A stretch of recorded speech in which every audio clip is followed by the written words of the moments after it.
ជាតិថ្ងៃមង្គលយើង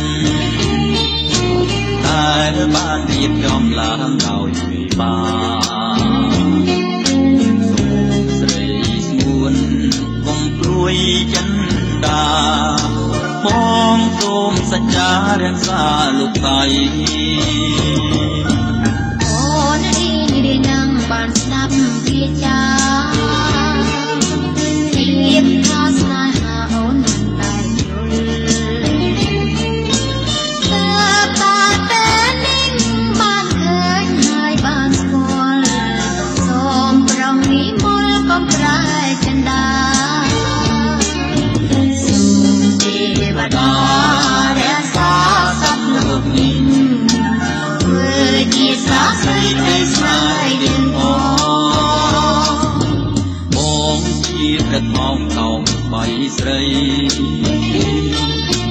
បានស្គួនពិសីទីនេះអូនជាហំរូបបងជានេះគុំអាចខំពាក្យទីនេះបា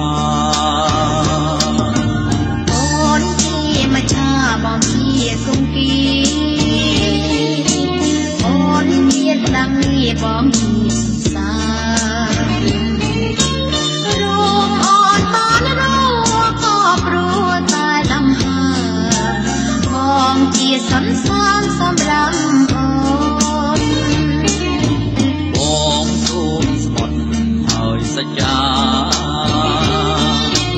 ជាមេត្តាបិតាជាសាក្សីបើបងស្មងចំពោះរូបស្រីសូមឲ្យមេត្រីប្រទាបងចង